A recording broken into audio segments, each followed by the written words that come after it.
So starting the test drive in this Yaris here has a lot more pickup than I was expecting, I'm not gonna lie. Very impressive for this kind of car. I had a 97 Geo Prism, I think it had a 1.64 cylinder in it. And it did not get up as well as this does. So that's definitely nice to know. And I mean, obviously, fuel economy is going to be very good here, but I'm just impressed that this can keep up with traffic like it does. Now the ride is definitely just a tad rocky.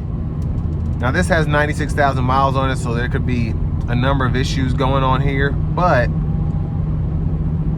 as of now, it's really not bad. Now most vehicles I bring down this road, 2025 Tundras and new Toyota Crowns and new Nissan Altimas ride better than this does, but this is a very small car. I will say that, very small. And a very cheap car, so I don't expect it to ride like a new Camry. But so far, I mean, the overall driving, I love that. It's so easy to drive this thing. Steering just makes sense. The gas pedal and the brake pedal makes sense for something that has 106 horsepower. But it's just something you can whip around town in, really. If you wanted to take it on a road trip, you have cruise control, but let me just stop right there. But these are best for commuters. If you have a 20-30 mile commute and you just want to burn like maybe a gallon of gas if you have to, it's good for that. But mostly around cities and things of that nature where you don't necessarily need to race to get up to speed. You do a lot of stop and go. That's what these are good for.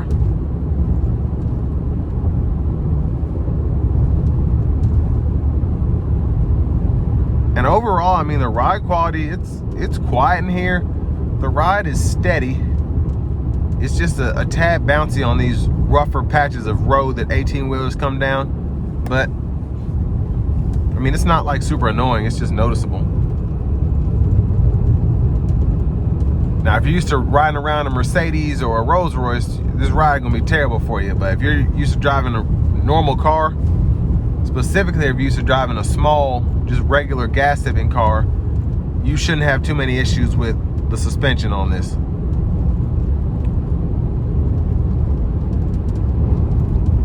Now, obviously, where I have my windshield or my license plate in the windshield, that's rattling a little bit, but other than that, I'm not hearing any weird noises.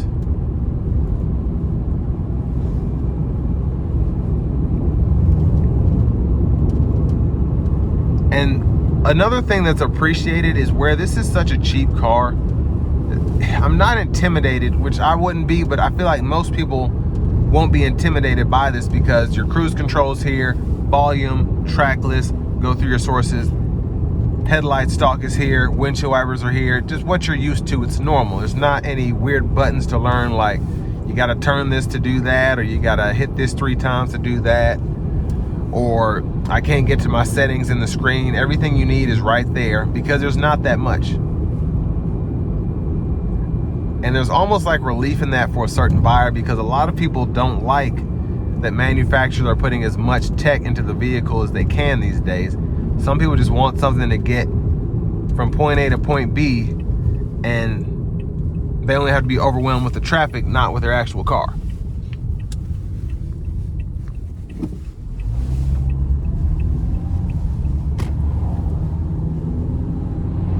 Now I'm about to take it on the interstate here, and I'm curious as to how this is going to run at around 70, 75 miles per hour on the interstate.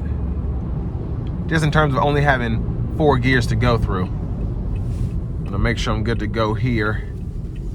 I think I'll be able to do it from a stop. This will be fun. All right, here we go.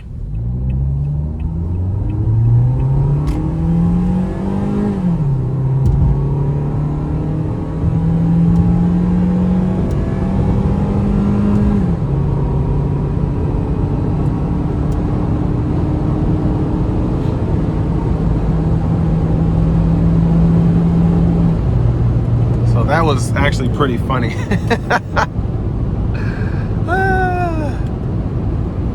Now I know these roads like the back of my hand because I take them so often, but I know that 18-wheeler was thinking, what is this Toyota Yaris doing? But I mean, it gets the job done, really. But I was going downhill and still barely made it. I shouldn't say barely made it, but I had to work for it.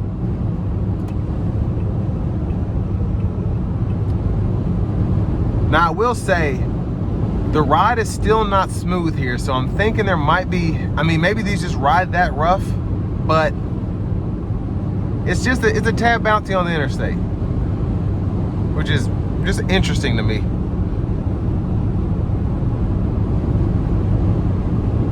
Very interesting. But I want to give one more thank you to John Roberts Toyota for allowing me to review this Yaris today. I'll leave a link below in the description. And if you're looking to find the best price on a new vehicle in your area, click that second link down below. It takes a minute to fill out your info.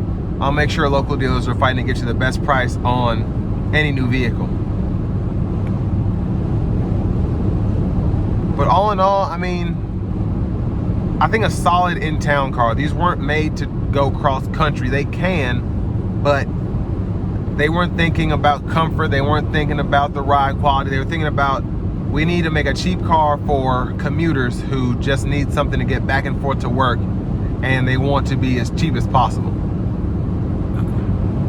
And these days, it's just hard to compete from that angle, and that's why you're not seeing these around unless they are used and have a ton of miles on them.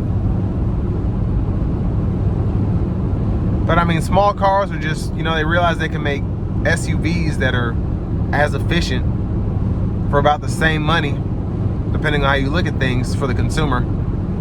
So everybody would rather have an SUV as opposed to a small car that can barely fit in, if everything else is considered equal.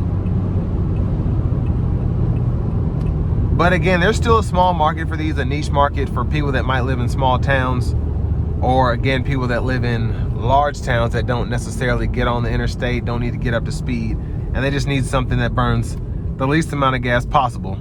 So the Yaris is still for you. And with all that being said, this will bring me to the end of my review of the 2017 Toyota Yaris LE.